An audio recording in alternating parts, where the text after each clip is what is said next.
Bueno, buenas tardes, muchísimas gracias por estar presente. Vamos a dar apertura, ¿sí?, a este panel, que es el número 6, ¿sí?, de nuestro segundo taller internacional de académicos y parlamentarios sobre el rol de los parlamentos en democracia moderna y sobre todo, ¿no?, a propósito de los 40 años de la restauración de la democracia en Argentina. Así que en este panel vamos a conversar sobre el Congreso ante el juicio político. Realmente un tema de mucha coyuntura que nos llama mucho la atención en estos tiempos y sobre todo a los académicos y parlamentarios. Contamos con la presencia de 3 excelentes profesionales que están muy pendientes también de este tema, ya sea desde lo académico y también desde la práctica, así que lo rico de este panel es que vamos a poder escuchar versiones distintas y reflexiones que los invitamos a ir tomando ahí también nota para después recibir sus preguntas. En este panel cada uno de los panelistas va a tener 20 minutos, yo les voy a ir avisando cuando el tiempo esté llegando, y después podemos hacer un intercambio, así que los invito y las invito a ir tomando nota de sus preguntas. Vamos a comenzar con nuestro panelista invitado que nos va a acompañar desde vía remota. El doctor Jerónimo Lau Alberdi es profesor de Derecho Constitucional en la Facultad de Derecho y en la Escuela de Política, Gobierno y Relaciones Internacionales de la Universidad Austral, es abogado por la Universidad Austral, Master of Law por Georgetown University Law Center de Estados Unidos, es magíster en Orientación en Derecho Constitucional por la Universidad Austral y Science Juris Doctor por la Universidad de Virginia, Estados Unidos. Actualmente nos acompaña, sí, remotamente porque está en Estados Unidos, así que muchísimas gracias, doctor. Tiene sus 20 minutos, lo escuchamos con mucho gusto. Bueno, muchas gracias, Mercedes. Espero que me escuchen ahí de manera remota. Los acompaño. Genial, gracias, Mercedes. Es un placer estar aquí y quiero expresar, por supuesto, mi agradecimiento a los organizadores de este importante evento, a Mariano Palacio, a Alfonso Santiago, por supuesto, que reúne académicos y parlamentarios, todos curiosos intelectualmente sobre cuál es el rol del Parlamento, de los parlamentos en una democracia moderna, con motivo de los 40 años de restauración democrática en Argentina. Por eso es un honor tener la oportunidad de hablar, de compartir este encuentro con ustedes, y quiero agradecer especialmente, por supuesto, la presencia del querido profesor Pablo Hirschman, a quien admiro intelectualmente desde hace mucho tiempo, que lo llegué a conocer a través de quien fue mi mentor, Gregorio Badeni, y por supuesto agradecerle también a Juan Manuel López, a quien no tengo el placer de conocer personalmente, pero que nos une, además del derecho constitucional, nos une Twitter, nos seguimos mutuamente, así que aprecio mucho su trabajo y sigo muy atentamente todas sus publicaciones en esa red social. Entonces, vamos al tema que nos convoca. Este panel lo que va a tratar es el rol del poder legislativo en Latinoamérica, o lo que yo intentaré hacer es tratar el rol del poder legislativo en Latinoamérica, particularmente en el contexto del juicio político. Y lo que propongo es una visión comparativa. Yo voy a tratar de hacer una aproximación del derecho desde el derecho constitucional comparado. Si uno estudia y analiza y explora lo que ha pasado en la década de 1990, puede observar una ola de juicios políticos sin precedentes que se extendió por toda América Latina. De hecho, los habitantes de los palacios presidenciales, desde Carandolet hasta Miraflores y desde Plan Alto hasta la Casa de Nariño, se enfrentaron todos inesperadamente a la amenaza del juicio político. En poco más de una década, entre el 92 y el año 2004, 6 presidentes se enfrentaron a un proceso de juicio político y 4 de ellos fueron destituidos. El presidente brasileño Fernando Collor de Mello en el 92 y el presidente venezolano Carlos Andrés Pérez en el 93 fueron acusados de corrupción y destituidos por cargos de juicios políticos. En el 96, el presidente de Colombia, Ernesto Samper, fue acusado de recibir fondos ilegales de campaña en la campaña por parte del cartel de droga de Cali. Si bien el Congreso finalmente absolvió a Samper, su influencia política se vio muy disminuida como consecuencia de este escándalo.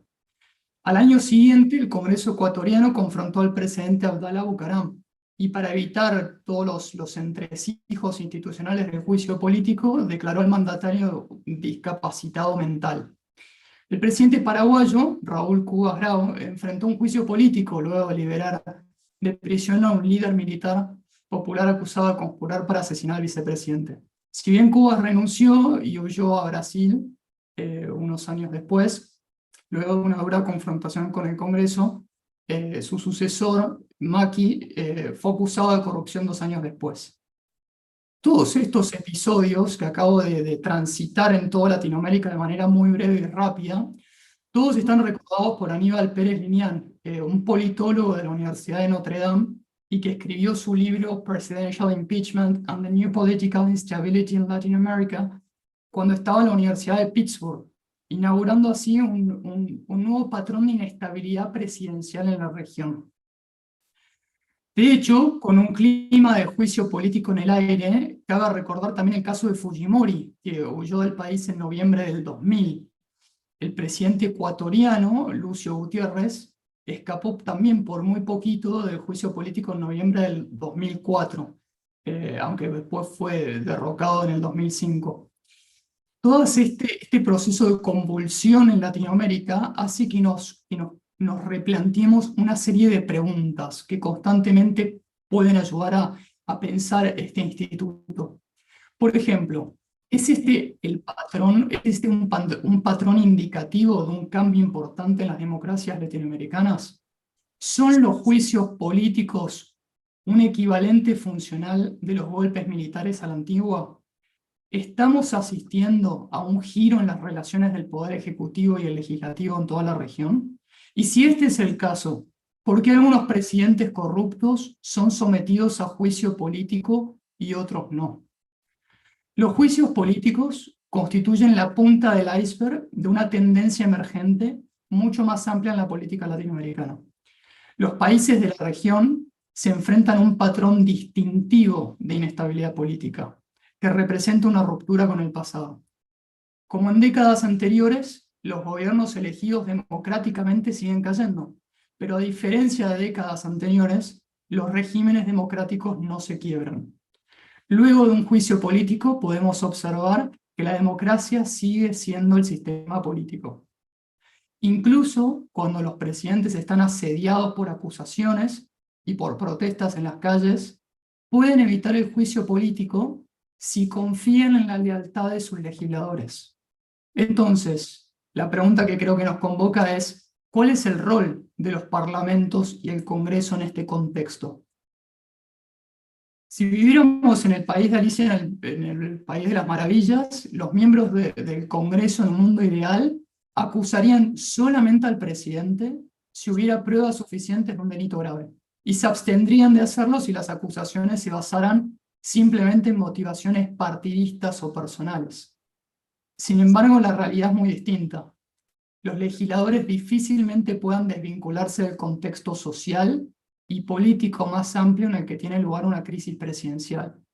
Por un lado, un Congreso partidista puede proteger al jefe del Ejecutivo incluso cuando, como puede ser el caso de Colombia, existen razones importantes para realizar una investigación a fondo. Por otro lado, los legisladores pueden presentar cargos contra el presidente incluso cuando no hay pruebas reales o un sentimiento público a favor de la institución, como fue el caso de Panamá en el 1955 y en Estados Unidos en el 98. El tema que nos convoca, es un tema crucial para la credibilidad del Congreso como institución democrática. Como órgano de representación popular, el Congreso debe actuar de manera que fortalezca su credibilidad y su legitimidad, no solamente legal, sino también sociológica. Entonces, dada la presencia de incentivos partidistas que motivan los juicios políticos a distintos funcionarios, ¿qué determina la decisión del Congreso de proteger o acusar al presidente? Creo, al igual que lo que plantea el politólogo Pérez Liñán, este es el resultado de 4 factores: el diseño constitucional, el sistema de partidos políticos, la relación que tiene el presidente con el Congreso y el contexto político y social general. Es decir, cuál es la naturaleza de los escándalos políticos y el calendario electoral. Al comparar diferentes tradiciones constitucionales y diseños constitucionales en toda Latinoamérica y en el mundo, se puede observar que en cada sistema presidencial el Congreso tiene al menos el poder de bloquear el proceso de juicio político. De ello se deduce que la composición partidista del Congreso interactúe con normas constitucionales claves para facilitar la formación de un escudo para proteger al presidente. En segundo lugar, el modelo formaliza el papel de los órganos legislativos como jugadores con poder de veto. Los legisladores tienen un poder de veto del juicio político, entendido en términos políticos, no jurídicos. Es decir, pueden bloquear un juicio político. En tercer lugar, si se estudia la historia de distintos países, es posible explorar cómo los presidentes que están aislados y aquellos que adoptan una postura de mayor confrontación con el Congreso tienen más probabilidades de ser destituidos, a diferencia de otros presidentes que se ocupan de construir amplias coaliciones legislativas al principio de sus mandatos. Estos presidentes o estos líderes tendrán una mayor protección por parte del Congreso. Al mismo tiempo, las consideraciones electorales son muy importantes y pesan en las decisiones de los legisladores. Cuanto más lejanas sean las elecciones en el tiempo y cuanto mayor sea el índice de aprobación presidencial, más dispuestos estarán los legisladores a proteger al jefe del Poder Ejecutivo. ¿Qué pasa con los políticos de la oposición? Acá las tenemos a Juan Manuel, por ejemplo. En estos casos, no siempre son capaces de desatar un proceso de juicio político contra el jefe del Ejecutivo. El impeachment, como se lo conoce aquí en Estados Unidos, o el proceso de destitución en líneas generales, es probable cuando los medios de comunicación sistemáticamente investigan y exponen escándalos políticos, y cuando el presidente no logra mantener un control estricto sobre el Congreso, ya sea porque el partido gobernante es muy pequeño o porque está bajo el control de una facción adversaria. Al mismo tiempo, la capacidad del Congreso para destituir al presidente depende, en última instancia, del grado de movilización popular contra el gobierno. Cuando una amplia coalición social sale a la calle para exigir la renuncia del presidente, la caída de esa administración suele ser mucho más probable. Este nuevo patrón de inestabilidad que se dio muy habitualmente en Brasil, concretamente, sobre todo con el caso de Dilma Rousseff, plantea un gran desafío teórico para los estudios comparativos del presidencialismo. Durante más de 2 décadas podemos encontrar que la literatura, la ciencia política y la literatura jurídica afirmó que es probable que las formas extremas de confrontación entre un poder ejecutivo fuerte y un Congreso desestabilicen las democracias presidenciales. Todas las crisis políticas recientes de los últimos 20 años han llevado a la caída de presidentes electos, pero sin desencadenar rupturas democráticas. Para explicar este fenómeno, algunos académicos han argumentado que las democracias presidenciales latinoamericanas están desarrollando rasgos parlamentarios, lo que hace que los juicios políticos presidenciales sean similares a los votos de censura.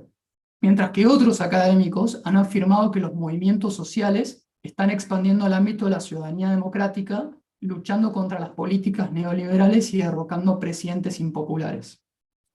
El debate sobre juicio político recobró mucha fuerza aquí en Estados Unidos. Recordarán ustedes los recientes procesos contra Donald Trump a partir del 2019. Pero este es un proceso, un fenómeno que no es único de Washington. De hecho, esto nos hace pensar que los presidentes no tienen motivo para estar tranquilos. En democracias tan diversas como es el caso de Brasil, Corea del Sur y Sudáfrica, los presidentes han sido destituidos a la mitad de su mandato en esta última década. La destitución de un presidente de su cargo por un mecanismo que no sea el funcionamiento regular de las elecciones, el término de su mandato, es decir, que cumpla los 4 años o los 6 años eventualmente, y que se vaya a su casa, es fundamental para entender la gobernabilidad democrática. Y este es un momento de mucho descontento popular con regímenes establecidos, e incluso con los líderes populares electos.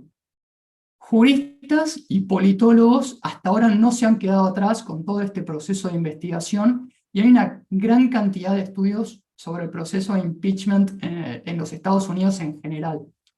De hecho, al momento de preparar esta breve conferencia, me puse a analizar y a estudiar un poco qué habían dicho distintos autores. Entonces uno puede encontrar a Cass Sunstein, a Lawrence Tribe, a Joshua Matz, a Frank Bowman, a Elizabeth Holtzman, a Charles Black, entre muchos otros. Y más recientemente, si les interesa profundizar en este estudio de derecho comparado, hay un muy buen artículo escrito por Tom Ginsburg, Aziz Haki y David Landau, a quienes recomiendo mucho estudiar en derecho comparado y seguir especialmente. Entre estos estudios, lo que es interesante destacar es que al aprovechar la experiencia de otros países, los politólogos han documentado la tasa de éxito relativamente baja de pedidos de destitución a nivel mundial. Sin embargo, nadie ha examinado sistemáticamente el diseño del juicio político de una perspectiva comparada. Si uno observa el diseño, encuentra un diseño común. En la gran mayoría de las constituciones mundiales hay similares diseños de remoción de líderes del poder ejecutivo. Y este examen de disposiciones y prácticas a nivel mundial es muy relevante para la ciencia del derecho constitucional, y también es muy relevante para entender el funcionamiento de una democracia. Por eso, como mínimo, parece importante saber si los elementos sustantivos y procesales del sistema argentino son distintos o atípicos como una cuestión de diseño constitucional. Y ahí mi primera respuesta es que no son distintos. De hecho, se insertan en el diseño constitucional mundial. Hay que admitir que es más común que se alimente la idea del juicio político que las destituciones efectivas de los presidentes, que sigue siendo rara a nivel mundial. La remoción de un jefe del Ejecutivo es un poder necesario en cualquier sistema político, ya sea presidencial, parlamentario o cualquier otro tipo. Incluso en las monarquías tradicionales tenían procedimientos para destituir a los reyes que estaban incapacitados o incompetentes. Ese enfoque se centra principalmente en los ejecutivos, aunque el enfoque del juicio político se centra principalmente en los líderes del poder ejecutivo que tienen un mandato determinado, que tienden a llamarse presidentes. Por eso, si se analiza comparativamente, se observa primero que la acusación no siempre se enfoca en el comportamiento criminal o mal desempeño individual de un presidente, sino que también sirve como respuesta a un tipo particular de crisis política en un sistema presidencial, comúnmente en donde el apoyo popular al líder se ha derrumbado. En algunos juicios políticos recientes, como es el caso de Corea del Sur, la crisis también se combinó con evidencia de criminalidad para destituir al presidente de su cargo. Pero en otros casos, como fue el caso de Brasil y el caso de Paraguay, hubo escasa evidencia de criminalidad. Se utilizó en estos casos más bien la destitución para expulsar a presidentes débiles que habían perdido la capacidad de gobernar. De acuerdo con esta práctica, muchas constituciones de todo el mundo incluyen un estándar textual para la destitución que va más allá de la criminalidad explícitamente, para incluir fallas de gobierno o desempeño deficiente en el cargo, mientras que otras constituciones permiten un enfoque más vago, más impreciso, en donde la ambigüedad en el texto constitucional permite superar estas crisis políticas. Generalizando a partir de evidencia textual y estudios de distintos casos como los que fuimos mencionando en el transcurso de estos breves minutos, es posible advertir que el juicio político a nivel mundial es, en la práctica, un dispositivo para mitigar el riesgo de paralizar el estancamiento político, en lugar de simplemente una forma de lidiar con la mala conducta individual de un funcionario. En conclusión, la acusación de un juicio político es a menudo una respuesta a los problemas de gobernabilidad relacionados con la disminución del apoyo público a un líder que tiene un mandato determinado por un plazo fijo. Es decir, el juicio político sirve como una salida a las crisis que a veces atraviesan los sistemas de gobierno presidenciales, cuando un líder ha perdido cualquier apariencia de mandato popular y democrático, pero que todavía tiene tiempo que cumplir.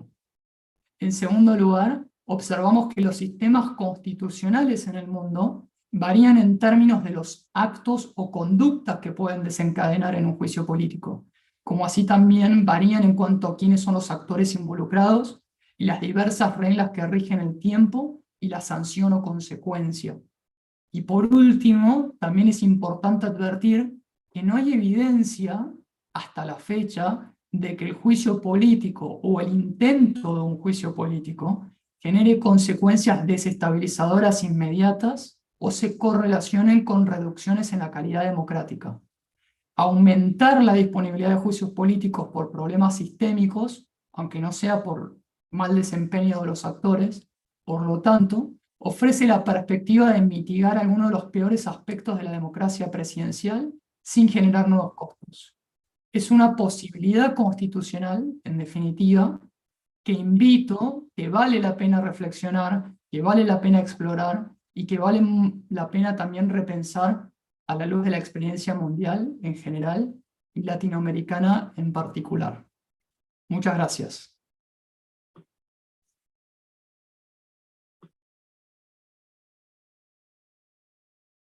Muchísimas gracias. La verdad, un panorama excelente para comenzar este panel. Le voy a dar la palabra en segundo lugar, también me honra. Somos acá un club de fans de alumnos del doctor Pablo Hirschman, abogado, graduado de la Facultad de Derecho de la Universidad de Buenos Aires.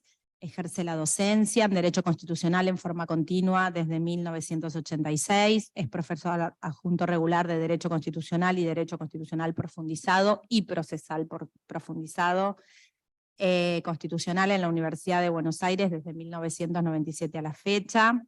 Es secretario del Instituto de Política Constitucional de la Academia Nacional de Ciencias Morales y Políticas y miembro del Instituto de Derecho Constitucional de la Academia Nacional de Derecho y Ciencias Sociales de la Universidad de Buenos Aires. Es exsecretario letrado de la Corte Suprema de Justicia de la Nación. Trabajó, entre otros lugares, en la vocalía de los doctores Julio Nazareno entre el 95 y el 2001, y Carlos Fait entre el 2010 y 2015, exsecretario general del Consejo de la Magistratura del Poder Judicial de la Nación entre el 2001 y 2008. Nos honra escucharlo, doctor. Tiene 20 minutos para conversar sobre el Congreso ante el juicio político. Bueno, intento primero la prueba de sonido, creo que estamos en buenas condiciones, ¿no? Bueno, sobre todo con el tema de la pandemia y el Zoom, uno aprende cosas de la conectividad y, en fin, que ignoraba y que en la facultad nos enseñan, ¿no? Bueno, muchas gracias, Mercedes, por la presentación, una querida exalumna de posgrado en la Universidad de Palermo. Felicitaciones, Jerónimo, compartió conmigo la cátedra con el gran maestro Gregorio Badeni. Y bueno, también lo felicito a Juan Manuel, que no lo conocía personalmente, pero lo he visto como un gran esgrimista, ¿no? Con duelos de espada, sable y florete con Leopoldo Moró, Vanessa Sisley, la presidenta de la Comisión de Juicio Político, y Rodolfo Tailade. Me faltaba otro de los esgrimistas. Después voy a hacer otro comentario sobre esa terna que por ahí tenemos por ahí. Bueno, agradezco a las instituciones que han posibilitado este evento, que creo que es de mucha importancia, y de mucha importancia para compartir ideas y como para, digamos, satisfacer o quizás generar inquietudes, ¿no? También apuntan estas reuniones para eso. Y agradezco a la empresa Odebrecht porque quizás sin quererlo posibilitó unos cuantos procesos de remoción en Iberoamérica, extrañamente no acá en la República Argentina, ¿no? Pero sí, por lo menos en otros países sucedieron estas cosas. Así que adelante Odebrecht, sigamos con esto que es una gran ayuda para todos los que queremos tener gobernantes más escrupulosos. Bueno, el juicio político ante el Congreso es el tema que nos ha convocado, ¿no? Karl Lowenstein, en la teoría de la Constitución, habla de una nueva división de poderes y dice que hay tres aspectos que hay que tener en cuenta esto, ¿no? Como para modernizar lo que ya había con gran genialidad esbozado en Montesquieu, ¿no? Él dice, hay una decisión política fundamental. ¿Qué quiere decir? Decidir sobre algo que es esencial para la vida y la convivencia dentro de un Estado, ¿no? Puede ser un Estado laico o un Estado con, digamos, adscripción a una corriente religiosa. Puede haber libre en cambio o proteccionismo. Puede haber un estado de bienestar o un estado que deje libradas a las fuerzas del mercado, digamos, las posibilidades de asignar más justamente los resultados del crecimiento de la riqueza. Puede haber pretensiones de alguien que quiera que en el Estado impere lo que se llama el Estado de Derecho, que haya un gobierno representativo, y que ese gobierno realmente se ocupe de los temas que les interesan a sus representados. O quizás habrá otros que entenderán que lo que debe haber es una forma de democracia donde un líder carismático, por eso es carismático, encarna debidamente las apetencias y necesidades del pueblo y todo lo que a eso se oponga, llámese constitución, llámese oposición, llámese división de poderes, o llámese, digamos, pluralismo en la sociedad, todo eso va en contra de lo que quiere el pueblo y transmite su líder carismático. Ahí hay, si les parece, ya los empieza a asustar, ¿no? Una decisión política fundamental, ¿no? De las que le gustaría hablar. Pero nosotros tenemos que hablar del control político, que es el tercer ítem de los cuales del cual nos habla Lowenstein, ¿no? Y el control político en realidad existe cuando hay otro. Es un poco eso de la teoría de la mirada de Sartre. No voy caminando tranquilo por un lugar pensando que no hay absolutamente nadie, y de repente me doy cuenta, en esta época actual, no lo vivió Sartre, ¿no? Hay cámaras por todos lados, ¿no? Guay de hacer algo por la calle porque estoy sabiendo que el gran hermano me está observando. Y esa es la mirada del otro. Lo cual genera control porque, como define Lowenstein, hace falta la concurrencia de la voluntad de más de un detentador del poder para que el poder pueda expresar su voluntad válidamente, ¿no? Por ejemplo, muy claro, el proyecto de ley pasa por la Cámara de Diputados, pero necesita el control del Senado. Siempre se pone primero diputados y después el Senado. Podría ser al revés, ¿no? Y después, si supera esas dos vallas, llegará al Poder Ejecutivo, que hasta podría vetarlo. Bueno, para que haya ley es necesario que los tres intervengan y que intervengan en un sentido concordante. Y ahí hay un control político. Bueno, y el control existió, sí, existió siempre. Lo que pasa es que de distintas formas, ¿no? Ahora estamos acostumbrados a una manera, pero imaginen ustedes al monarca absoluto, ¿no? Y el monarca absoluto también tenía que controlar. Se actuaba, ya sea un virrey, un oidor, un gobernador, actuaba por delegación del monarca. Pero él tenía que saber cómo se estaba gobernando y cómo se había gobernado. En algunos casos mandaba una visita, ¿no? En otros casos hacía una pesquisa, si había que investigar algo que, digamos, era más grueso, ¿no? Si ya Odebrecht estaba en el virreinato o estaba en el virreinato de Brasil, en fin, el rey tenía que vigilar esto como le interesaba vigilar que el quinto real, digamos, se respetara y de aquellas cosas que se adquirían, por decirlo de una forma suave, durante la conquista, bueno, que por lo menos un 20% fuera el interés de su majestad, ¿no? Pero esto es un control, volviendo a los términos de Lowenstein, un control intraórgano, ¿no? Es como el control que tiene la Sindicatura General sobre el Poder Ejecutivo en cualquier gobierno, digamos, sea el nacional o sea el local. Pero lo que nos interesa es el control interórganos, es decir, un control que se va a dar entre diferentes detentadores del poder. Y esto es más moderno. Esto va a aparecer ya hace bastante tiempo, pero digamos se va a consagrar a fines del siglo XVIII, ¿no? Es decir, con la división de poderes. ¿Por qué hace bastante tiempo? Porque empezó en Inglaterra a aparecer una organización no gubernamental, no se llamaba una ONG, pero bien se podría haber llamado, se llamaba el Parlamento, ¿no? Es decir, el gobierno no era el Parlamento, el gobierno era el monarca, y el monarca que era absoluto, como, bueno, Enrique VIII, que se dio el lujo de, digamos, ir cambiando de esposas y de religión, como para encontrar la manera de dejar un sucesor al reino, ¿no? El sucesor no salió tan bueno, al final vino una sucesora, es así, que fue Isabel I, digamos, con los comienzos de la grandeza británica. Pero bueno, piensen que habremos visto la coronación de Carlos III, pero hay una gran distancia entre aquel, no solo de tiempo, ¿no? Entre aquel monarca que era Enrique VIII y el actual monarca, que simboliza muchas cosas, que es Carlos III. Va a aparecer el Parlamento con algunas formas que van a estar antes de que el Parlamento se haga soberano.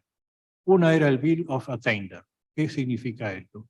Una ley con nombre y apellido que define el delito, define al delincuente y define la pena. O sea, no hay división de poderes. Acá directamente el Parlamento, por una ley, digamos, crea el delito, la pena y hace la condena de una persona determinada, ¿no?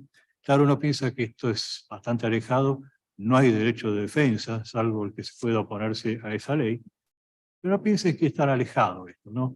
Me tocó vivir a mí momentos en los cuales aquí había actas institucionales, gobiernos de facto, y entonces había un acta institucional donde incluía el nombre de unos cuantos ciudadanos. Por ejemplo, Carlos Menem, que había sido gobernador, fue a un confinamiento en Las Lomitas, provincia de La Rioja, provincia de Formosa, ¿no?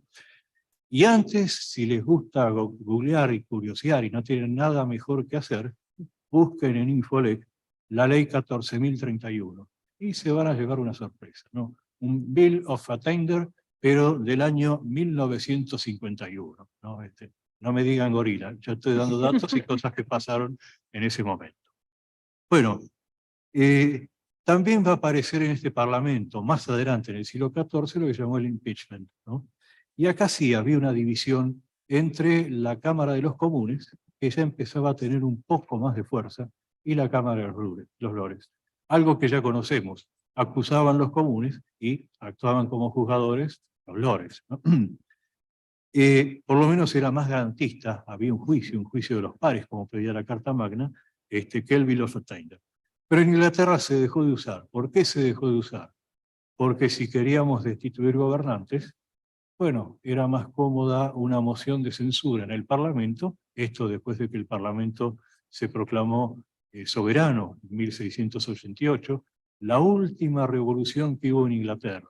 Saquen la cuenta de 1688 a 2023 y vean qué felices los ingleses, tuvieron varias guerras, ¿no? y bombardeos, pero qué felices los ingleses que no tuvieron graves problemas institucionales desde entonces, ¿no? Pero bueno, se proclamó soberano y era mucho más fácil con la moción de censura, bastaba conjuntar el número suficiente y no hacía falta explicar si había mal desempeño, si había cometido un crimen ni nada por el estilo. Bueno, el juicio político se va a ir democratizando.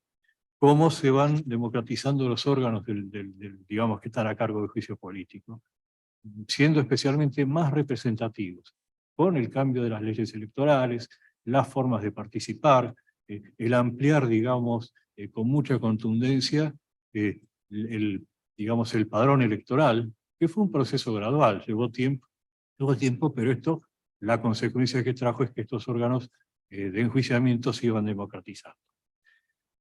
Por ahí se llega un poco a lo que viene de algunos tiempos y se habla de democracia de partidos, ¿no? Entonces, mejor sería hablar de democracia con partidos o democracia entre partidos, ¿no? El tema de las preposiciones acá son muy importantes y cómo juega en el juicio político, como también nos acaba de contar Jerónimo, la disciplina partidaria, ¿no? Esto, muchas veces el éxito o el fracaso de un juicio político pasa por la disciplina partidaria. Por lo cual le tocará a aquel que está sujeto a una disciplina partidaria medir hasta qué punto esa sujeción, digamos, sirve para un sistema institucional o un sistema político. Bueno, así como alguien que escribió sobre el príncipe y se dice que habló de la razón de Estado, acá a veces lo que prevalece es lo que se llama la razón de partido, ¿no? Y esto, digamos, tendrá influencia sobre los resultados del juicio político. En 1853 aparece el juicio político en nuestra Constitución, toma como antecedente la Constitución de 1826 y de antes venía la Constitución norteamericana. Con un rasgo, yo doy por sentado que ustedes conocen perfectamente el artículo 53 de la Constitución vigente, y ahí, digamos, lo que había en 1853 era más sujetos enjuiciables, ¿no? Nosotros vemos ahora que está el presidente, el jefe de gabinete, los ministros y los jueces de la Corte. En aquella época no estaba el jefe de gabinete, bueno, también el vicepresidente, pero sí estaban los ministros del Poder Ejecutivo, estaban también los legisladores. Imagínense los diputados acusando a senadores y los senadores, bueno, nos vamos a juzgar entre nosotros, ¿qué están haciendo en la otra cámara? ¿No? Y estaban incluidos, quizás eso uno puede pensar, pero hay que ser cuidadoso, los gobernadores de provincia. Como Buenos Aires no quería tanto cuando se incorpora en 1860, se eliminaron esos dos supuestos, es decir, ni legisladores en ejercicio en el Poder Legislativo Nacional, ni gobernadores de provincia, ¿no? Y así siguió hasta el año 49, y en aquella reforma se sacaron a los jueces de tribunales inferiores. Se armó una especie de germen de lo que después fue el jurado de enjuiciamiento, ¿no? Esta reforma cayó en 1955-56, y con la reforma del 94 se insistió, se agregó el jefe de gabinete, y se insistió con sacar a los jueces de los tribunales inferiores. Con lo cual, salieron del juicio político, salieron de la acusación de los diputados y del juicio de los senadores, los jueces de los tribunales inferiores. Bueno, ¿para qué? Y además algo muy importante, se agregó en 1860 la causal de mal desempeño, lo cual le da mucha elasticidad al juicio político, para bien o para mal, ¿no? No hay que llegar a transformar en un parlamentarismo, exagerando el mal desempeño, pero tampoco hay que ser muy estricto y ver que hay un monstruo en el poder y mirar para otro lado y decir que no pasa nada, ¿no? Digamos, ese es un poco el tema. ¿Qué es lo que persigue el juicio político? Lograr que quien actúa en nombre del soberano, desde Rousseau hasta ahora, y nos cuesta a veces entenderlo y practicarlo y conocerlo, el soberano es el pueblo, ¿no? Desde Rousseau en adelante, el soberano es el pueblo ante quien deben rendir cuentas sus delegados, y rendir cuentas sobre la marcha del buen gobierno, ¿no?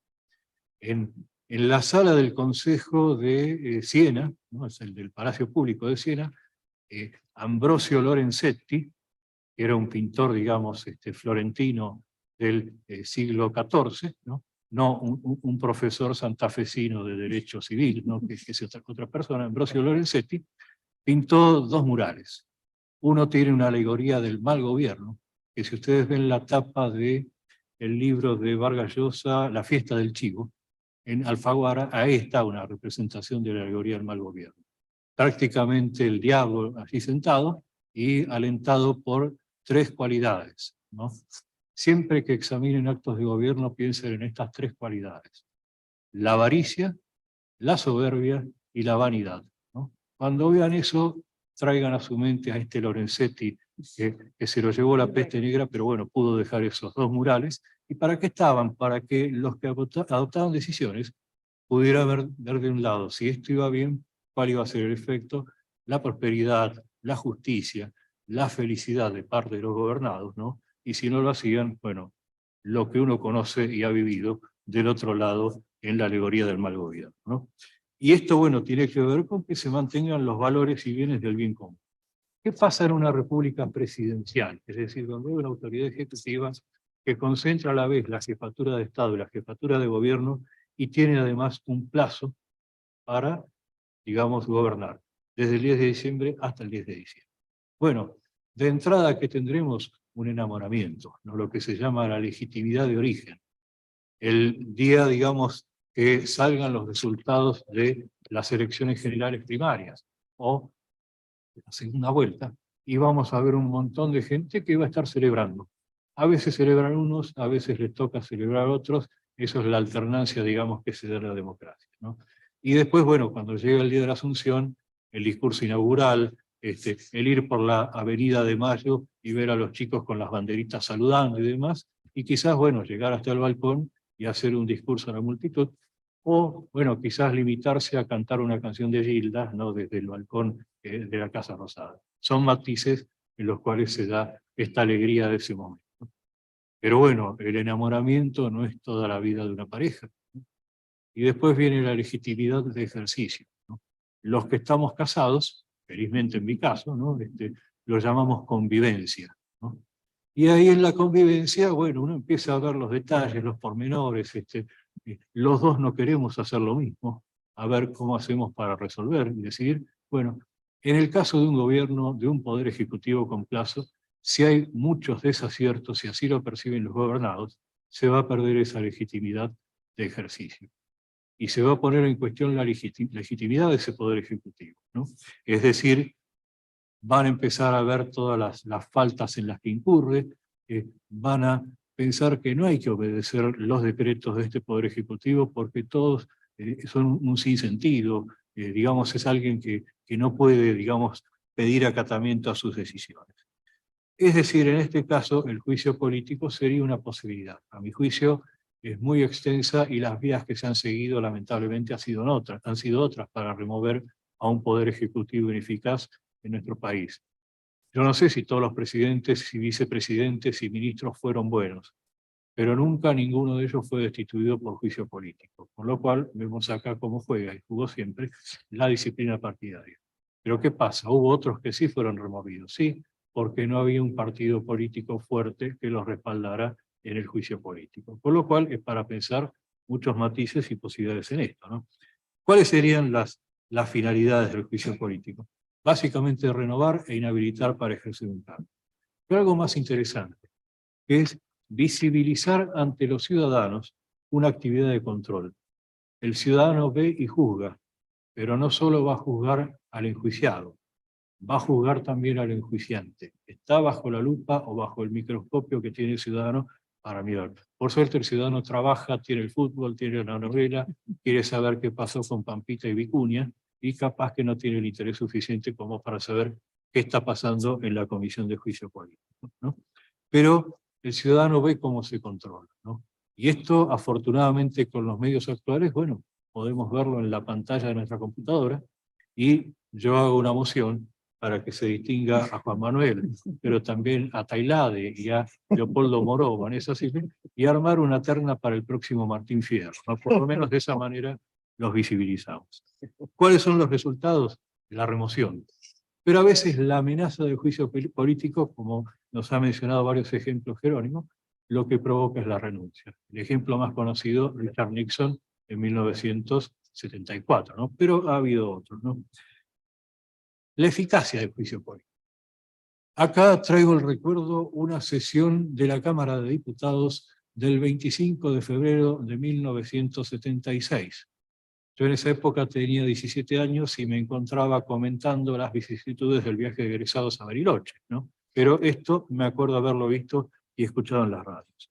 ¿Qué pasaba? Un mes después teníamos un golpe de Estado con bien presente, bien claro, aunque no lo vivió, la alegoría del mal gobierno de Ambrogio Lorenzetti, ¿no? Es decir, cargado de soberbia, de avaricia y de vanidad, ¿no? Bueno, pero esto se pudo haber evitado, no sé, es contrafáctico.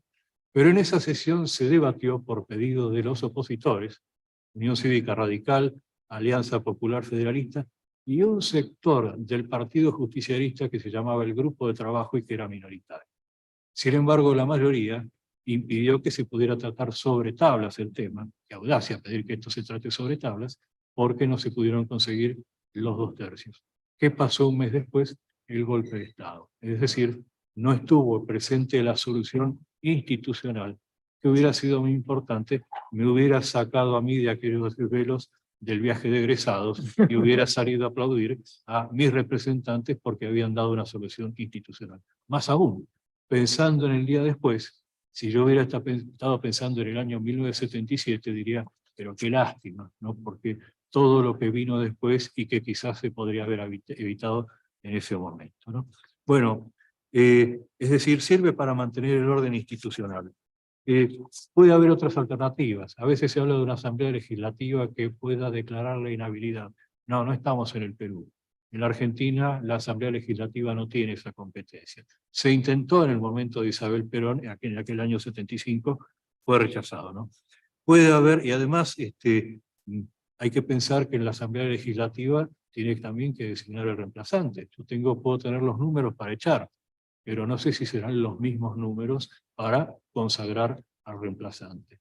Bueno, también podría ser una moción de censura, pero no es lo mismo sacar al jefe de gabinete que al presidente si es ineficaz. O lo que quizás podría haberse intentado en el año 2001, que el jefe de la oposición sea el jefe de gabinete y armar una especie de cohabitación como han enseñado los franceses que puede existir. Pero no se hizo. Una oportunidad que se perdió. No diría en el futuro que se pierdan estas oportunidades, mejor que no las haya, ¿no? Pero si llega a verlas, es una posibilidad. Les voy cerrando ya como para entrar en la parte final. Viene a asesorarnos en este momento un secretario florentino, miren qué asesor que conseguimos, ¿no? Se llama Nicolás Maquiavelo. Y nos va a decir, sí, profesor, habló bien de esto, del mal desempeño, la Cámara de Diputados como acusadora, el Senado como juez, pero ¿por qué no empezamos por lo importante, no? Bueno, viene Maquiavelo, justo se acercó también Nietzsche, ¿no? Veamos qué interés hay en todo esto, y bueno, ya asesorándonos, Maquiavelo y Nietzsche va a ser infalible. Me dice, ¿por qué no cuenta los 2/3 en el Senado, ¿no? Ahí es donde hay que fijarse, es decir, si el presidente o quien vaya a ser enjuiciado tiene amigos en el Congreso o no los tiene. Bueno, habrá que ver el significado de la palabra amigo, ¿no? No será quizás el mismo que tenemos mis amigos y yo, ¿no? Pero, bueno, habría que ver si lo van a acompañar. ¿Y qué es el mal desempeño? Miles de definiciones. Pero Maquiavelo nos dice, mal desempeño es aquello que los 2/3 de la Cámara de Diputados consideran que es mal desempeño y aquello que los 2/3 de los senadores entienden que es mal desempeño. Por eso ya está la causal, y el que va a ser enjuiciado ya sabe, digamos, aunque dé un examen muy bueno, cuál va a ser el resultado. Quiere decir a veces que en el juicio político, aunque se llame juicio, quizás no vamos a encontrar la justicia. Quizás no está allí, o quizás sí está, y un gobernante que es malo queda destituido e inhabilitado. Pero a veces no vamos a encontrar la justicia. Me acuerdo de una sesión en mayo de 2015, en la cual la Comisión de Juicio Político de Diputados, el mismo día, hizo que prosperase el juicio político, digamos, que se iniciaran las actuaciones contra Carlos Fait. Y el mismo día, digamos, lo que se planteó fue el juicio político contra Devido, Julio Devido, y Amado Vudú, y en estos casos la comisión desestimó el pedido. Bueno, la justicia ahí no está, digamos, si uno lo quiere mirar con distancia. Pero sí va a haber en el juicio político tenacidad, es decir, aunque no tenga los números, voy a insistir y lo voy a plantear porque creo que esta persona no debe permanecer en el cargo. Tiene que haber prudencia, pensar en el reemplazante. Sacamos al presidente, pero ¿quién va a venir en su lugar? Bueno, seamos prudentes, ¿no? Templanza, piensen en aquel juicio a Dilma Rousseff, donde, digamos, los que votaban, voto por Ronaldinho y Pelé y la salud de Pelé. Bueno, no, acá tenemos que ser serios, tenemos que saber que estamos representando y hacerlo con seriedad, no con narcisismo y vanidad, si innecesario, ¿no? Y además, bueno, se ve en esto a veces las responsabilidades de quien acusa y quien decide, ¿no? Tampoco el juicio político debe ser una oportunidad para hacer leña del árbol caído, ¿no? Estas cosas son, hay que pensar que se convive en una democracia y basta con que, bueno, uno pueda destituir y ya es suficiente, no persistir, pisotear como si fuera alguna de esas peleas que vemos en Policías en Acción, ¿no? O Policías en Inacción, diría yo, ¿no? más precisamente. Si puede, doctor, ir cerrando en unos minutos. Lo veo ahí estamos. Dos o tres cosas. La Perfecto. prudencia, el juicio político a Samuel Chase en Estados Unidos, donde no lo destituyeron aunque tenían minoría, tenía una mayoría suficiente. ¿Por qué? Porque el Poder Judicial no iba a ser independiente si hacía eso. Un tema que dejo planteado es si hay que suspender o no al acusado o enjuiciado del cargo, ¿no? Sacarlo, separarlo del cargo, ¿no? Y otro tema que dejo planteado es la negativa de un testigo a comparecer ante la comisión, ante la Cámara, si no quiere hacerlo, ¿no? Y cierro esto con una expresión de un gran politólogo, lamentablemente murió joven, que era Mario Serrafero, ¿no? Murió hace 5 años, ¿no? Pero decía esto que creo que es importante. El juicio político puede ser un mecanismo al servicio de la ejemplaridad contra funcionarios inescrupulosos. Bien. 2. Un medio importante para que la ciudadanía recupere supuestas delegaciones realizadas a los presidentes. Siempre hay que recordar que el soberano nunca deja de ser el pueblo, ¿no? Un instrumento al servicio del reequilibramiento del sistema sin llegar a la caída del régimen. Para todo ello hace falta que la clase política asuma responsablemente su papel representativo. Una democracia que se pretenda madura no debe llegar al extremo de la movilización colectiva para que los representantes del pueblo se decidan a poner en marcha los recursos institucionales que poseen. Y con eso les agradezco, discúlpenme que me extendí más de lo que debía, pero creo que era importante recordar esto. Muchas gracias. Muchísimas gracias, doctor, por supuesto, súper importante su aporte. Bueno, vamos a darle paso al tercer panelista y ya estamos en buen tiempo, igual tenés tus 20 minutos, Juan Manuel. El diputado Juan Manuel López es abogado, es representante, como dije, diputado nacional por la provincia de Buenos Aires, está en su segundo mandato, tuvo 2017-2021 y ahora tiene mandato vigente hasta el 2025. Es presidente del bloque de la coalición cívica en la Cámara de Diputados de la Nación y actualmente es vicepresidente primero de la Comisión de Juicio Político en la Cámara de Diputados. Así que bueno, Juan Manuel, ansiosos de escucharte. Bueno, muchas gracias a todos. Primero les agradezco a los que organizaron este evento por la invitación. Es un gusto poder exponer sobre estos temas en un ámbito académico y no en el ámbito que me toca. Y ahí abro el paraguas bien grande, lo voy a abrir, porque tanto Jerónimo como Pablo tienen un contenido académico importante, lo han desarrollado de manera excelente, y yo lo abro el paraguas, porque en mi caso, si bien soy abogado, soy un obrero de estos temas, no soy un académico, y ejerzo esa labor en el Congreso de la Nación. Un poco de casualidad, más allá de que son temas que en mi caso me interesan desde siempre, desde que por ahí, por una cuestión generacional, pero desde que me interesa la política, me interesaron desde el lugar de los conflictos institucionales, en relación seguramente a la crisis del 2001, que bien se podría haber resuelto utilizando mecanismos institucionales, pero bueno, la historia ya nos demuestra que no ocurrió.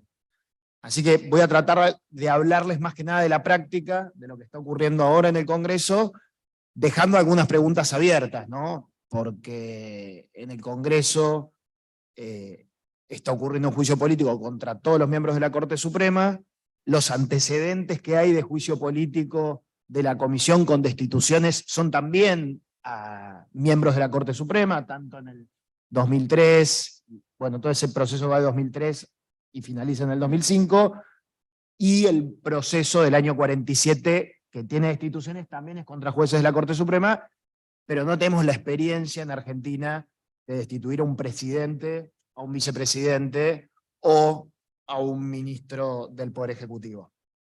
Así que, a ver, empezaría hablando un poco de esta supuesta dicotomía o diferencia del juicio político por ser político respecto de un proceso jurisdiccional típico. El carácter político del juicio político, ¿excluye o no la legalidad? Nosotros esta pregunta nos la hicimos desde el primer día en la Cámara de Diputados, cuando empezó el proceso. Por supuesto que afirmamos esta posición de que la legalidad tenía que ser un elemento que esté presente durante todo el proceso, y esta frase que muchas veces copiamos y pegamos en los pedidos de juicio político, de que se trata de un proceso político con causas políticas y evaluado o juzgado por políticos, no sea una frase que justifique cualquier tipo de procedimiento. Porque además la Constitución, y esto en una lectura que no sé a quién se la estoy robando, pero cuando diseña el proceso, en el artículo 53 y en los demás artículos que se refieren al Senado, diseña un proceso acusatorio, es decir, hay alguien que acusa y alguien que juzga, y dentro, por supuesto, de las garantías que también tiene la Constitución.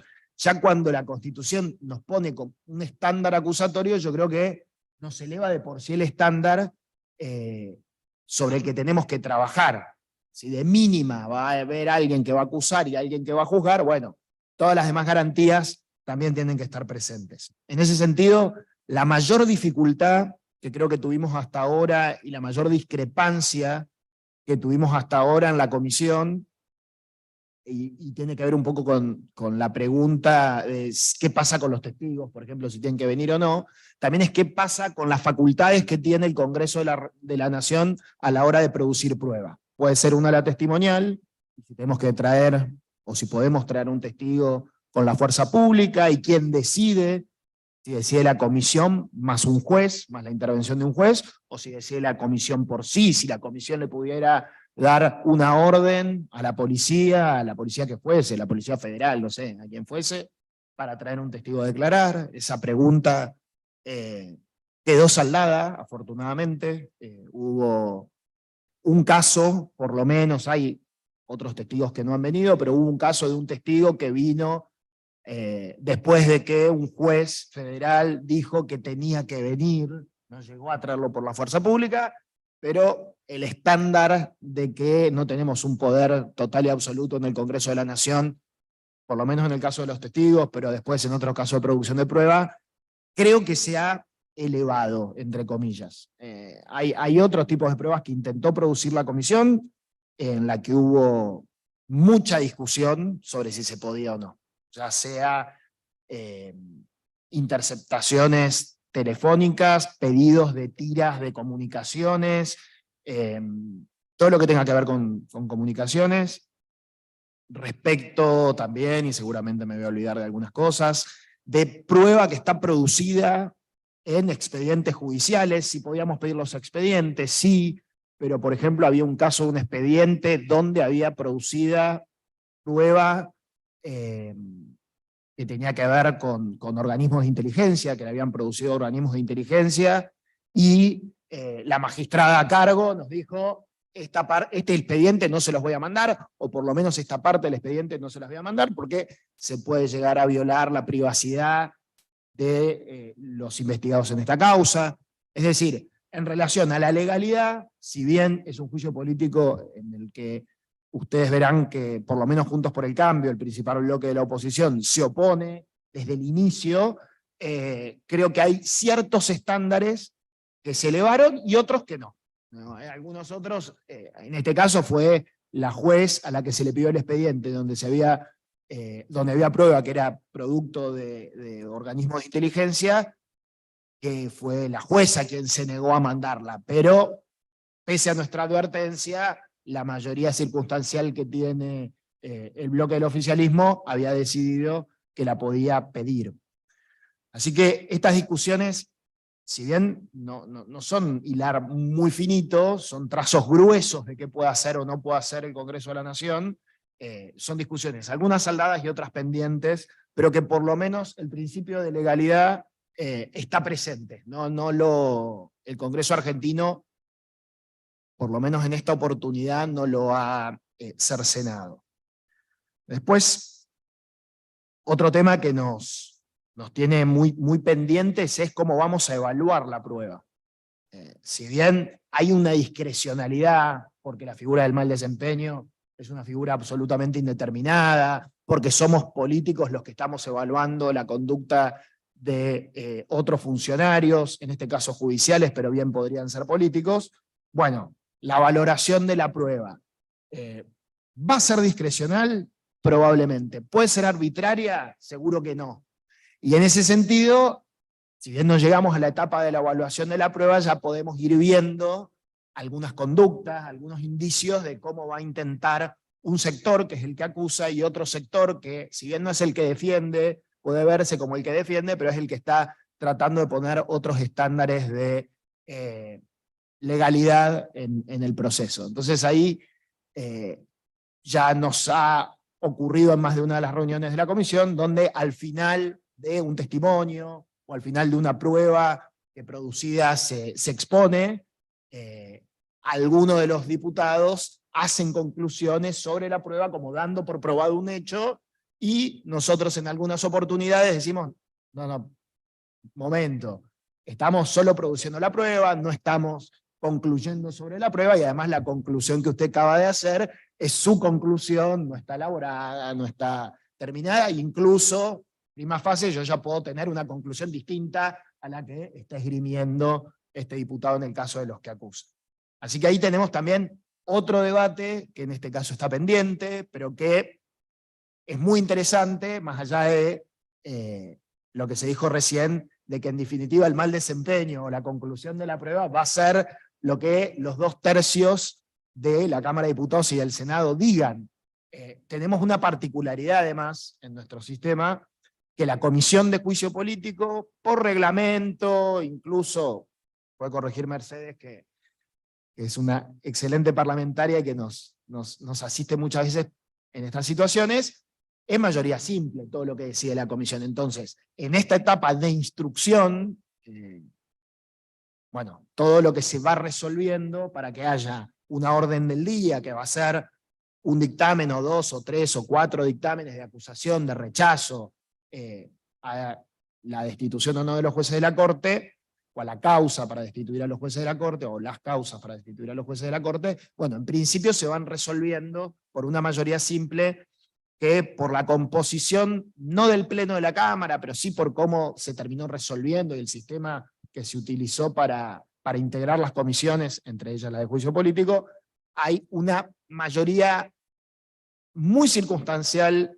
en este caso del oficialismo del Frente de Todos, que incluso no refleja exactamente la composición del recinto, pero bueno, somos muchos menos los miembros de esa comisión y reflejar el recinto en la comisión no es posible de manera acabada o de la mejor manera posible, más transparente.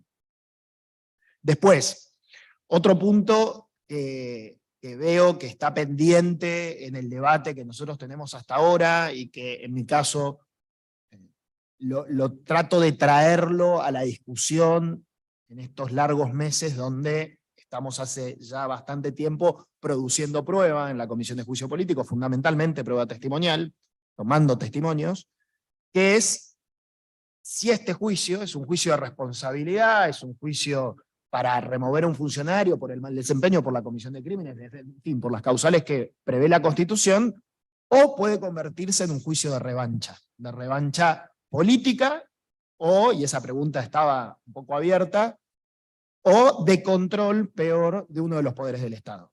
Por lo menos en esta experiencia que tenemos, para no partidizar esta exposición, pero sí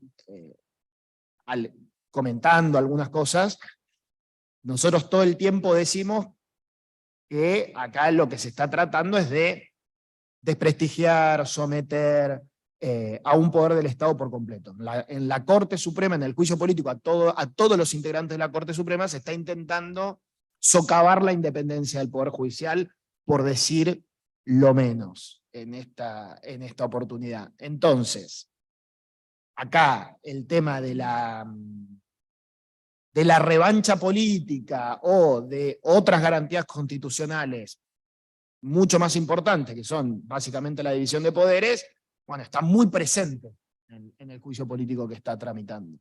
Nosotros intentamos exponer esa situación, porque si bien alguna de las causales, no me daría para mucho hablar de las causales, para eso algún día les podemos hacer llegar nuestro documento, nuestro dictamen, nuestra resolución, mejor dicho, de inadmisibilidad del juicio político, que la hicimos al poco tiempo que empezó el trámite, evaluamos todas las causales que se pusieron en consideración, e hicimos nuestra propia resolución de inadmisibilidad. Para nosotros cada una de las causales, desde que empezó a tramitarse el juicio, es inadmisible. Es decir, no deberíamos estar tramitando este juicio. Dicho esto, una vez que el juicio comenzó, nos quedamos a custodiar el proceso de legalidad en relación a la etapa probatoria y después a la etapa que continúe, ya sean alegatos o dictámenes de acusación. Pero digamos, tenemos presente esta situación de revancha política versus juicio de responsabilidad, o como lo quieran llamar. Y finalmente, pensar un poco por qué es tentador el juicio político o no, y cuándo puede prosperar y cuándo no, y por qué, y esto sí ya para contarles un poco más la práctica parlamentaria y sobre todo política, si bien no todos los diputados de la Nación, y en general son pocos los que solemos promover juicios políticos, es una herramienta interesante, y es una herramienta que está a lo largo de los años, por lo menos en mi experiencia como diputado y en mi experiencia anterior como asesor, aparte asesor de una diputada que ha promovido varios juicios políticos y ha sido protagonista de instituciones, que es Elisa Carrió, solemos presentar los diputados pedidos de juicio político. Muy pocos a la Corte, muy pocos al Consejo de la Magistratura para rever la conducta de magistrados inferiores, pero sí a ministros, a presidentes, incluso a vicepresidentes. Esa herramienta, que al principio cuando se habló puede ser una herramienta de posicionamiento político, puede ser una herramienta de control en sí misma, en vez de hacer una declaración pública y solamente una declaración pública, ya darle una instancia más formal, es una herramienta de control que puede quedar ahí en un expediente que uno presenta relatando hechos, sugiriendo medidas de prueba y no mucho más. Se me vino un recuerdo no borroso, pero no sé si fue exactamente así lo que ocurrió.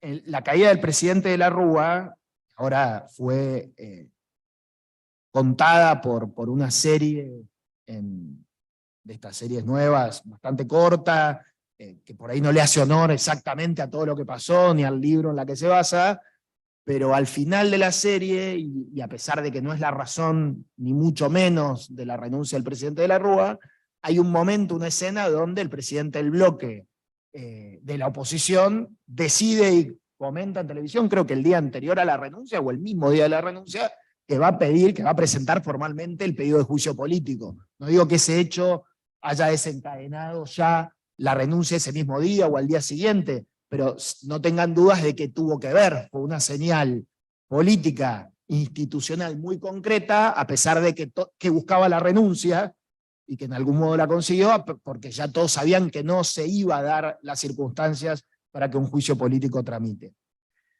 Así que el pedido de juicio político tiene mucho que ver en el control y tiene consecuencias en sí mismas, más allá de que tramite o no tramite y de que no han tramitado.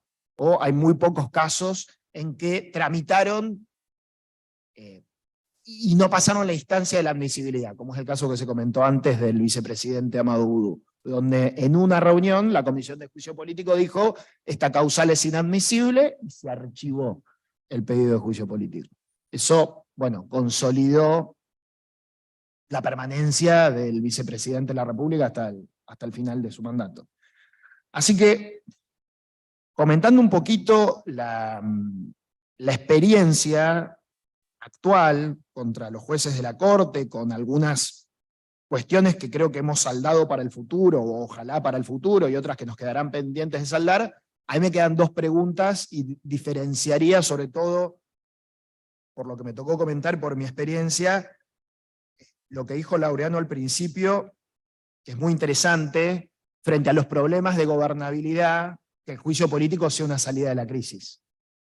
Eso me parece que es algo que todavía nuestra experiencia parlamentaria, nuestra experiencia institucional todavía no lo ha desarrollado, no ha llegado a esa instancia, en algún caso porque ocurrieron renuncias, anteriormente porque ocurrieron golpes de Estado, y actualmente porque la crisis evidentemente no es lo suficientemente grave para que el Congreso tenga que intervenir, y llegado el caso no sé cómo intervendría, no sé si intervendría como intervino en Brasil con Dilma Rousseff, o si intervendría como está interviniendo ahora con la Corte Suprema. Ahí quedan muchas preguntas abiertas, pero sí yo dejaría una que para mí es más importante como pregunta, pensando un poco en el caso de Dilma Rousseff, pero pensando sobre todo en cuestiones en esto que se dijo al principio, en esta conclusión a la que se llegó al principio, de que frente a los problemas de gobernabilidad este debería ser el mecanismo de resolución.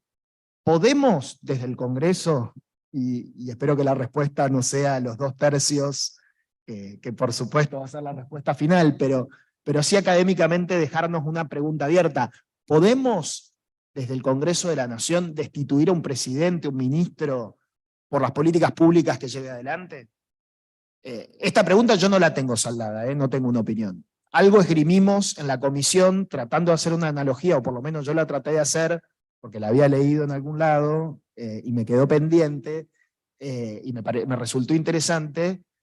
Estamos seguros que no podemos destituir a los jueces de la Corte por el contenido de sus sentencias. Que en ese caso, y el oficialismo, si bien a mi modo de ver empezó intentando un juicio político a la Corte por 2 sentencias adversas que tuvieron durante el mandato del presidente Alberto Fernández y de Cristina Kirchner, y una sentencia anterior que ocurrió durante el mandato de Macri, pero que no era contra ningún gobierno, sino que era el caso del 2x1 en delitos de lesa humanidad.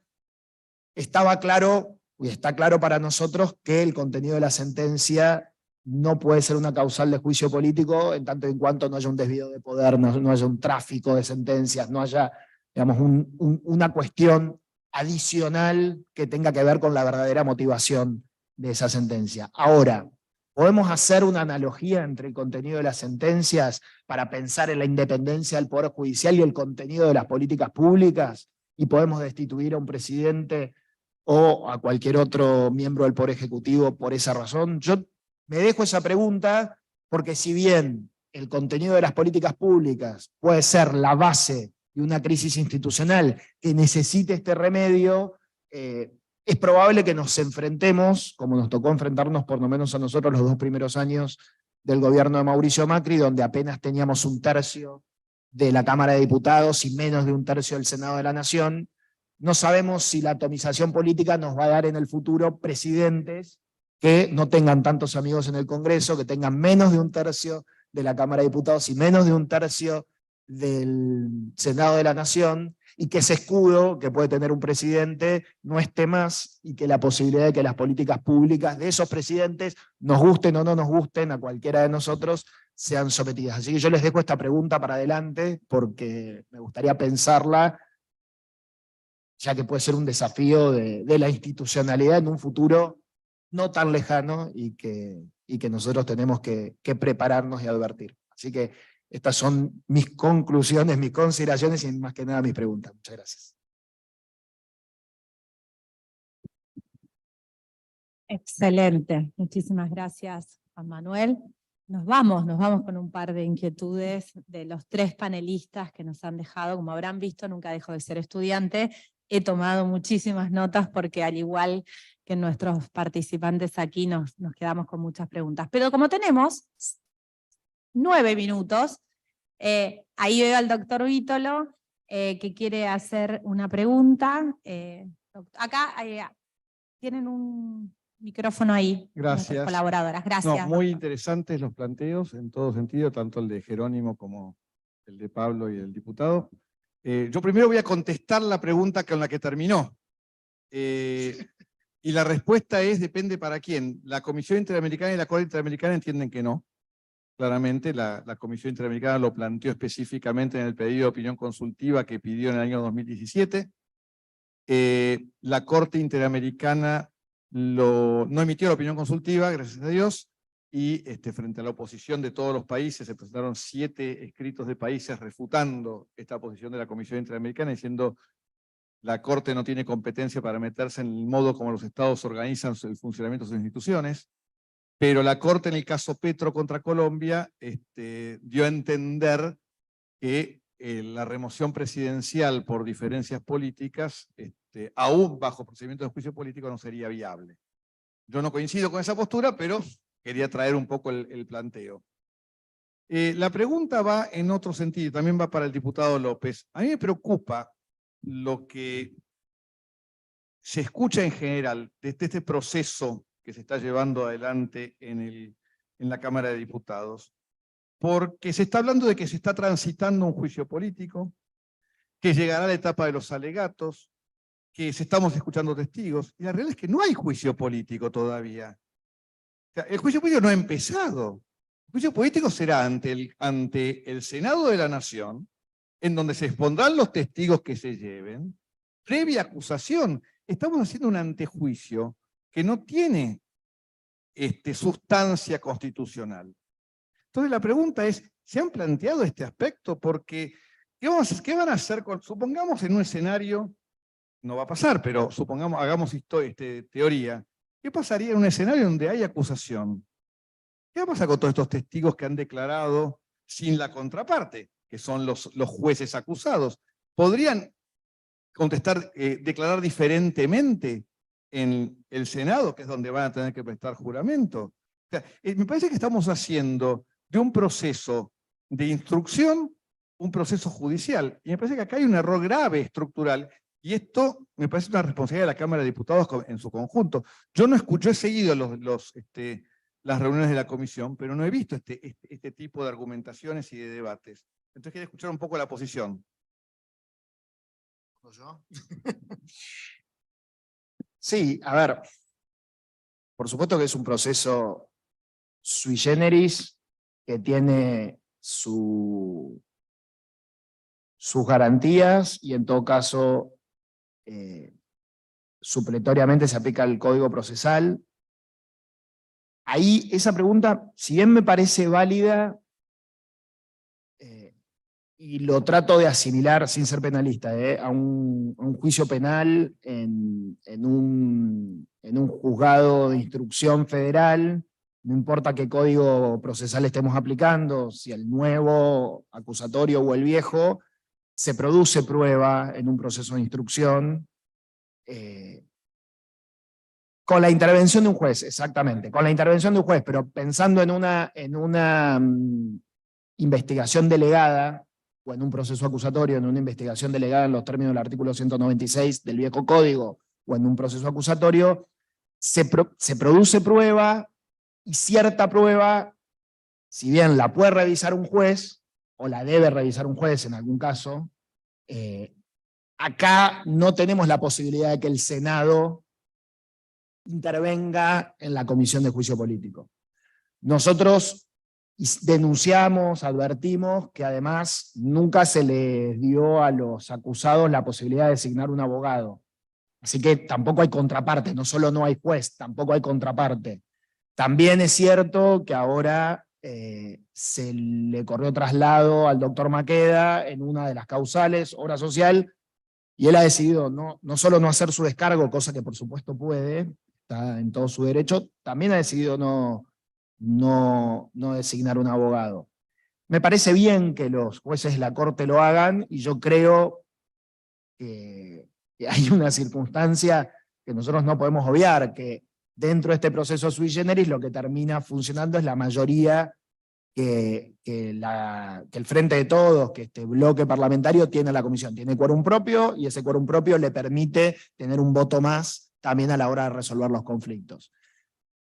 Llegado el caso, si esto se trasladara al Senado, cosa que en principio no ocurriría por los números de cómo está dado el Congreso, se me ocurre que debería reproducirse toda la prueba, más allá, sobre todo la testimonial. Porque si bien nosotros hacemos un contrapunto en cada una de las reuniones con los que preguntan, y también a veces preguntamos, no somos abogados de parte.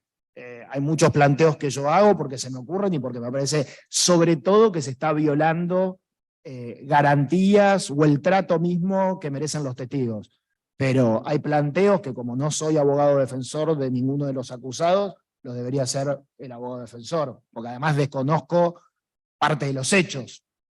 Así que en ese sentido, no diría que el juicio no empezó, pero sí que estamos en una etapa preliminar, y que sobre todo la prueba testimonial va a tener que ser reproducida en el Senado de la Nación de llegar, y la prueba informativa o alguna otra prueba no necesariamente, porque la mayoría de ellas o son solo oficios que tenemos facultades para pedir, o son para pedir documentación pública, o son, y esto ha sido, digamos, reconocido por la Corte Suprema, creo que en el caso Moliné, o son además prueba que intervino algún juez. En los casos, por supuesto, que no intervino algún juez, no solo no es reproducible, sino que esa prueba ya es nula. Pero no sé si contesto la pregunta. Estamos en una situación difícil. A ver, ambigua, no sé. ¿Alguna otra pregunta? Estamos ya casi con el tiempo cumplido. O si alguno de nuestros... Ahí está, el doctor Mariano Palacios. Y con esta vamos a ir cerrando para ser respetuosos del tiempo. Gracias. Perfecto. Una pregunta breve para cualquiera de los tres. ¿Ustedes creen que reglamentando el proceso del juicio, digamos, el doctor Hirschman habló de la decisión política motivada. Jerónimo también habló de el reemplazo del juicio político como golpe militar y para evitar esa cuestión de facto, ¿no? Es decir, que sea la imposición de los hechos. Lo mismo también Juan Manuel fue en ese sentido. ¿Ustedes creen que en una reglamentación del proceso, después vemos el rango de norma que debería tener una reglamentación del proceso, podría beneficiar esta legalidad, esta motivación, digamos, este cauce, digamos, para salida de crisis? Doctor. Sí. La respuesta es la respuesta para bien o para mal de la democracia, ¿no? Y nos guste o no, en la democracia es la mayoría la que decide. Después habrá que ver cómo decide la mayoría, y bueno, uno tiene que ser, digamos, respetuoso para acatar, pero es libre para opinar, ¿no? Sobre eso, y lo que buscará, bueno, que cambie la opinión y que la opinión se incline hacia otra mayoría distinta de la que pueda prevalecer. El problema de fijar reglas es muy importante, ¿no? El problema es que no hay mayorías que lo hayan encarado, digamos, de la forma en que debería hacerse, ¿no? Yo este juicio político, en algún momento me invitaron los amigos y firmé una nota prácticamente al comienzo del juicio político diciendo que no estaba de acuerdo, ¿no? Y si a mí me preguntan por qué no estaba de acuerdo, y yo voy a decir, no era un momento de agregar un conflicto más a todos los que ya tenemos, ¿no? Y más un conflicto que uno puede imaginar. Ese día me habló Maquiavelo y me dijo, contá los 2/3 en el Senado. Nicolás, una vez más tenés razón, ¿no? Y esto casi uno podría decir, no sé, a veces confundo los deseos con los hechos y eso es un error. Además tengo un optimismo que es hasta enfermizo, pero diría que quizás el día 11 de diciembre de 2023 haya un dictamen de mayoría, por ahí tarda un poco más hasta que se formen las comisiones con los nuevos integrantes, diciendo, como ocurre en la democracia, como decide la mayoría, poner fin a este proceso. Yo diría, bueno, perdimos prácticamente un año, ¿no? Porque los que pudimos hacerlo advertimos que era innecesario. Además creo que estoy en la lista de testigos, ¿no? Así que bueno, ahí habría otro problema, ¿no? Si quiero ir o no quiero ir. Pero bueno, volviendo, es innecesario porque lo que uno ve es un montón de pruebas que si hubiera un juez con el Código Procesal Civil y Comercial y aquella audiencia inicial, ya habría provocado, digamos, un recorte de pruebas enorme, ¿no? Estoy hablando de un juez, no de alguien que es complaciente con las partes y no quiere tener problemas, sino de un juez, que para eso está, ¿no? Bueno, como eso no sucedió, y vamos presenciando algunos testimonios que producen impacto, a veces de un lado, a veces del otro. Pero es porque el juicio político lo que busca en este caso no es ni la destitución ni la inhabilitación, es llamar la atención sobre algunos aspectos y en última instancia, vuelvo al tema de las mayorías, que uno le pueda sacar votos al otro, ¿no? Que en el fondo esa es toda la campaña electoral y demás y todo lo que sucede, descarnadamente lo estoy diciendo. Bueno, nuevamente vino Maquiavelo a auxiliarme, espero que no siga tanto con estas cosas, ¿no? Pero siempre es el tema que es la virtud de la democracia, que es la mayoría de la que decide, y los demás, si no estamos de acuerdo, bueno, tenemos todas las posibilidades, si debemos tenerlas, de opinar, explicar y fundar por qué no estamos de acuerdo.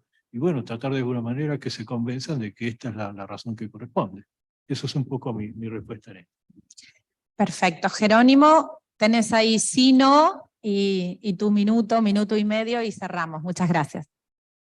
Gracias, Mercedes. Un solo comentario. Yo creo que desde el contrato social de Rousseau, el establecimiento de reglas entendidas como un sistema de normas que nos permiten una convivencia ordenada, siempre es importante. Entonces, de esa manera, establecer reglas de juego claras, pero que después sean cumplidas por todos los actores, sean los que las impongan por ser la mayoría en ese momento, y sean acatadas también por aquellos que sean minoría en ese momento, es muy importante. Y eso nos establece un orden general. Así que sí, coincido con lo que dijo Pablo.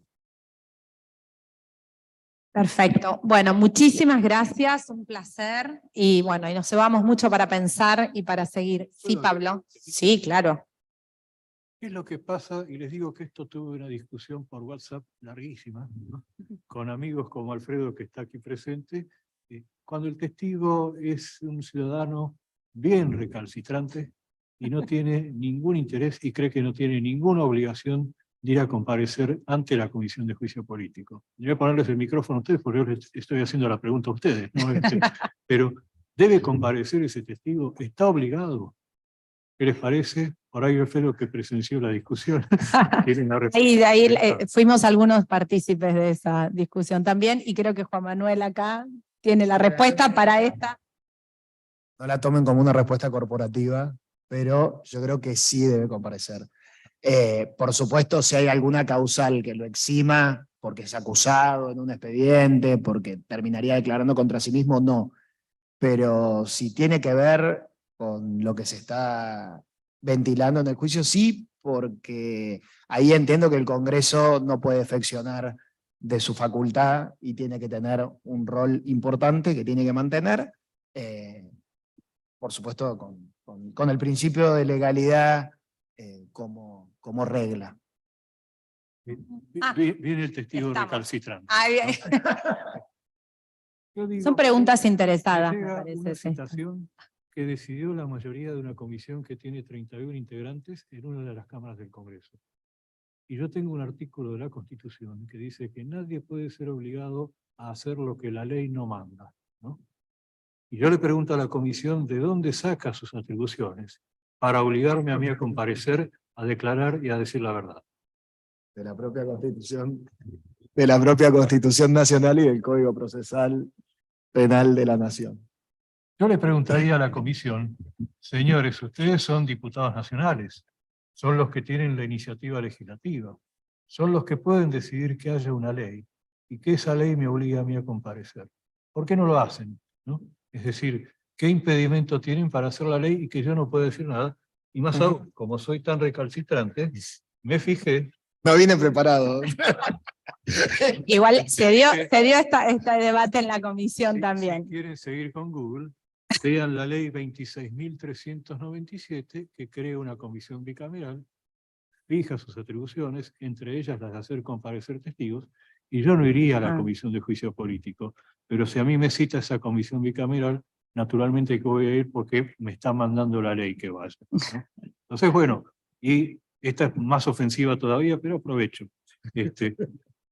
Según dice un viejo principio latino, nadie puede, digamos, prevalerse de su propia torpeza, ¿no? Es decir, obligarme a mí a comparecer cuando el que tiene que hacer la ley no la hizo, ¿no? Es decir, porque tiene la prerrogativa de no hacer la ley y además de obligarme a mí a que comparezca. En fin, ven que recalcitrante. Seguramente si estoy en la lista de testigos, esto lo hice, estará Maquiavelo diciéndolo, para que no me citen, ¿no? Bueno, excelente, muchísimas gracias. Yo como especialista en derecho legislativo creo que da para otra charla las atribuciones y la reglamentación de atribuciones propias del Congreso de la Nación en la Constitución. Muchísimas gracias, veo que ahí Mariano estaba también ahí apurando un poco esto porque ya estamos en horario. Muchísimas gracias y nos vemos en otros paneles compartiendo excelentes reflexiones como las que tuvimos.